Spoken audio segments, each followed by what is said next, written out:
क्या साक्षात धन की देवी महालक्ष्मी किसी की मदद करने से मना कर सकती है? कल्पना कीजिए उस मंजर की जहाँ स्वयं लक्ष्मी जी गरज कर कह रही हों, इस औरत के भाग्य में सिर्फ दरिद्रता है, मैं इसके कर्मों की रेखा नहीं बदल सकती। और तभी 5 साल का एक नन्हा बालक दहाड़ कर कहे, हे माँ, अगर आप इसके कर्म नहीं बदल सकती तो आज मैं अपनी तपस्या से आपका कानून बदल दूंगा। आखिर कौन थी वो बेबस बूढ़ी माँ जिसकी फटी हाल झोपड़ी में सोने की बारिश कराने के लिए एक बालक ने पूरे स्वर्ग को चुनौती दे दी? वीडियो के अंत तक बने रहना, क्योंकि आज आप जानेंगे कि एक सरा हुआ आंवला कैसे हजारों सोने के सिक्कों में बदल गया।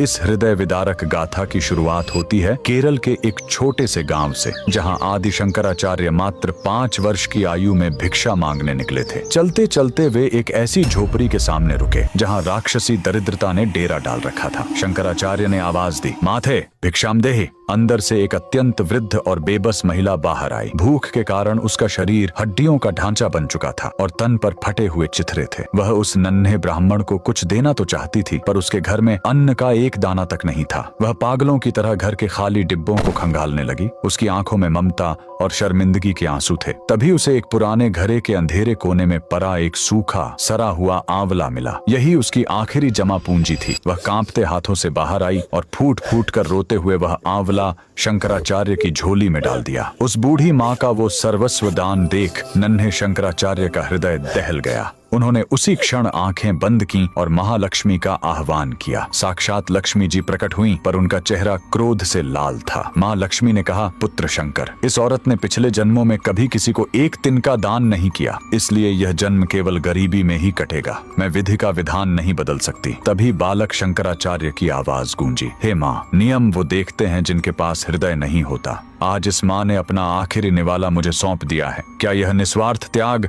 आपके हर नियम से बड़ा नहीं है? शंकराचार्य ने वहीं खरे खरे कनक धारा स्तोत्र का गान शुरू कर दिया। मंत्रों की शक्ति इतनी प्रचंड थी कि पूरा ब्रह्मांड थर्राने लगा। अचानक उस झोपड़ी की पुरानी छत को चीरते हुए साक्षात स्वर्ग की संपदा बरसने लगी। पानी की बूंदें नहीं, बल्कि शुद्ध सोने के आंवले उस बूढ़ी माँ के आंगन में गिरने लगे। देखते ही देखते वो फटी हाल झोपड़ी सोने के ढेर से भर गई। महालक्ष्मी मुस्कुराई और बोली, पुत्र, आज तुम्हारी करुणा ने पत्थर की लकीर को भी मिटा दिया। आज भी केरल के स्वर्ण थुमना में वह पावन स्थान मौजूद है जहां यह चमत्कार हुआ था। ये कहानी हमें सिखाती है कि दान की वस्तु नहीं, बल्कि दान के पीछे की नीयत सबसे बड़ी होती है। अगर उस नन्हे बालक की जिद और उस माँ की ममता ने आपके दिल को भी छू लिया है, तो कमेंट्स में पूरे प्रेम से जय मां महालक्ष्मी और हर हर महादेव जरूर लिखें।